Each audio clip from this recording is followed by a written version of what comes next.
The Lord of the Rings Tales of Middle-earth is the second of the Universes Beyond line from Magic the Gathering. With it comes 4 pre-constructed commander decks featuring some new cards from the set, as well as some reprints from throughout Magic's history.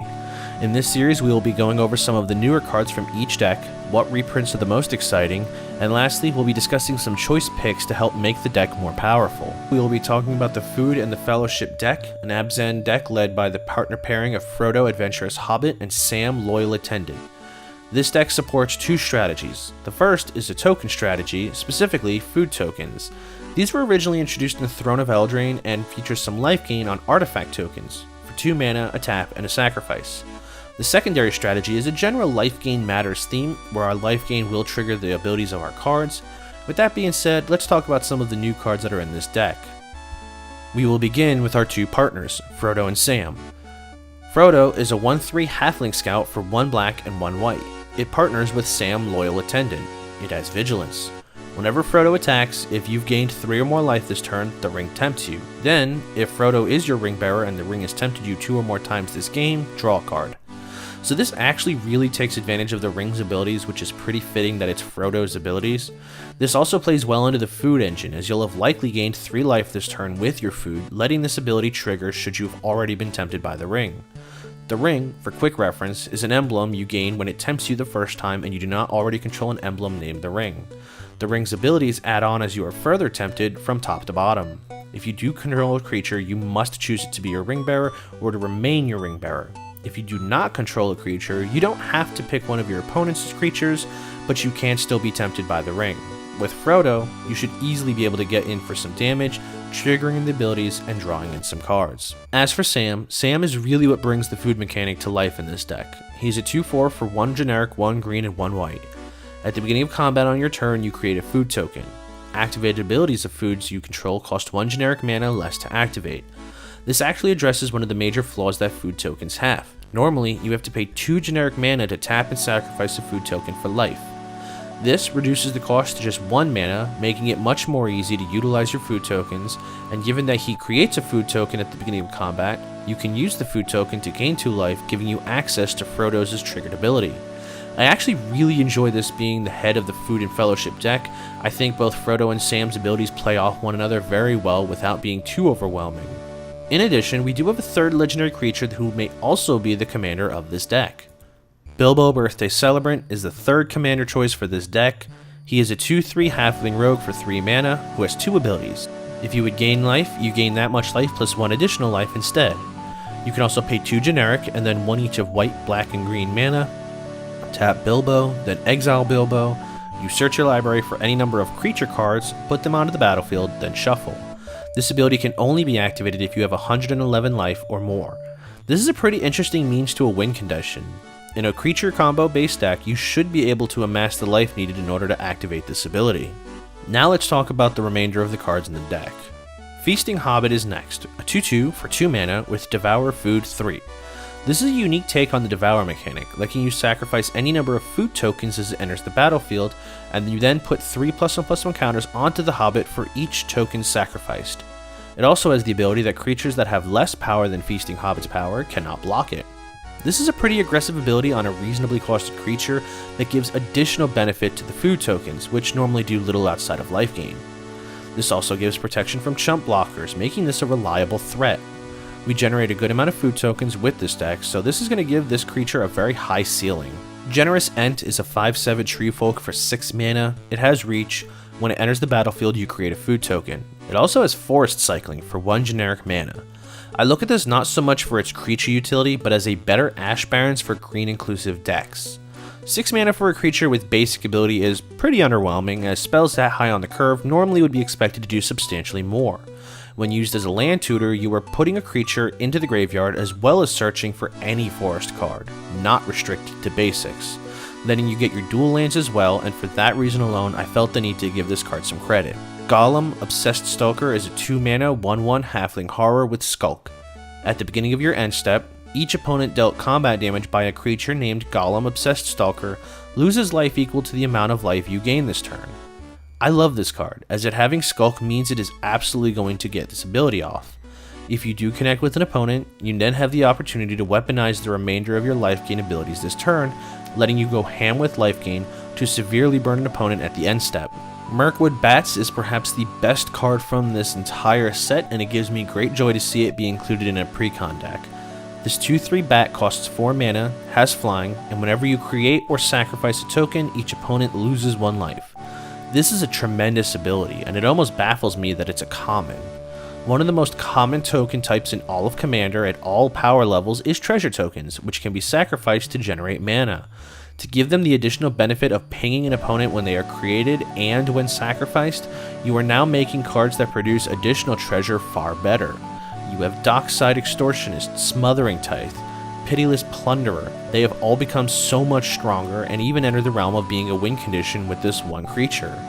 And while we've yet to see the true impact of this card on the format as a whole, I do expect that in time this will be a powerhouse in even the most competitive end of decks. Prize Pig is next, and it's a personal favorite of mine. The 0/3 for 2 mana has the ability, whenever you gain life, put that many ribbon counters on Prize Pig. Then, if there are 3 or more ribbon counters on Prize Pig, remove those counters and untap it. You can also tap the Prize Pig to generate 1 mana of any color. This is another mana dork, and it's one that can easily combo with life gain strategies.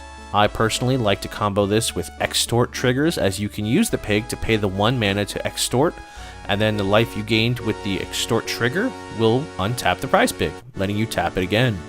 If you can generate infinite life, you can generate infinite mana as well with this, although at that point you've most likely won the game. Revive the Shire is a non-permanent take on the Eternal Witness's ability, letting you pay 2 mana to return a target permanent to your hand and then create a food token. Commander decks hunger for consistency, and giving us an additional recursion ability will prove to be effective. We also got a number of really good reprints in this Precon. Starting off, perhaps the best reprint is Toxic Deluge. This 3-drop black sorcery lets you pay X life as an additional cost, and then creatures get -X/-X until end of turn. This is widely considered to be one of the best board wipes that black has access to, and it hasn't seen a proper reprint since Double Masters, and has consistently maintained a steep price tag because of this. This will make it far more accessible and affordable for some time, although I do expect that this card's inclusion in this Precon deck in particular will make it the more expensive of the 4 as time goes on. Birds of Paradise is also reprinted here with some breathtakingly beautiful new artwork. This is one of the best mana dorks in Commander. Every green deck will want to play this, and it lets you fix your mana on a 1-drop creature with no downside. Anguished Unmaking is included as a pretty versatile removal spell for 3 mana. This gets around indestructibility, and it can pretty much handle any kind of non-land permanent, giving it a huge range of targets. Speaking of removal, Path to Exile and Swords to Plowshares both have inclusions here, 2 of the best removal spells in white. I do appreciate this deck including both, as oftentimes we'll either get one card or the other. We don't get both often.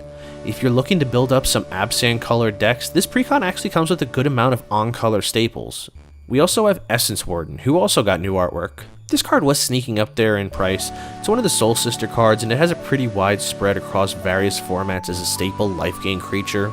The mana base is also pretty generous in the deck as well. We of course got reprints of Arcane Signet, as we generally do, but we also got Chromatic Lantern, which while not a tremendously powerful mana fixer, it does do the job well in supporting a mana base that might not yet have cards like Shocks or Fetches.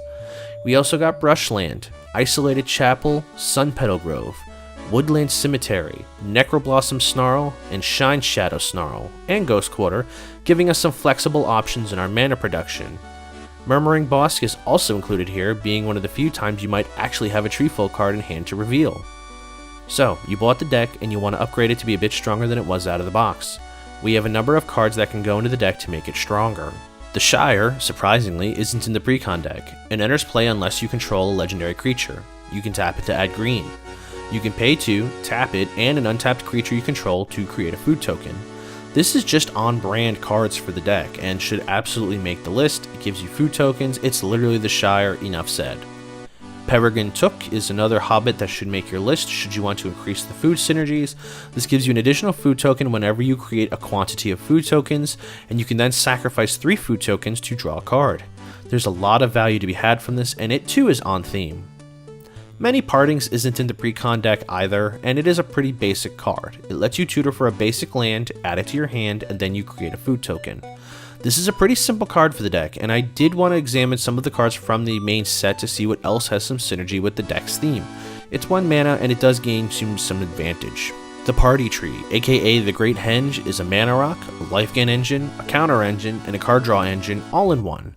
There's not much that this card doesn't do for our deck, and while it might command a pretty penny, it is absolutely worth it should this be the deck you want to build up. Disciple of the Vault is pretty cool to synergize with your tokens, as your food tokens do technically hit the graveyard before they cease to exist when sacrificed, which will trigger the Disciple.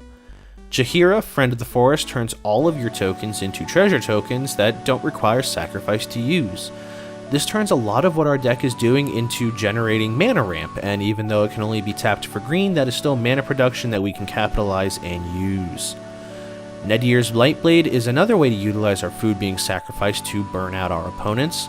Lastly, and I didn't forget, perhaps the most useful card for this deck is Academy Manufacturer, which whenever we would create a food token, we actually create one each of clue, food, and treasure tokens.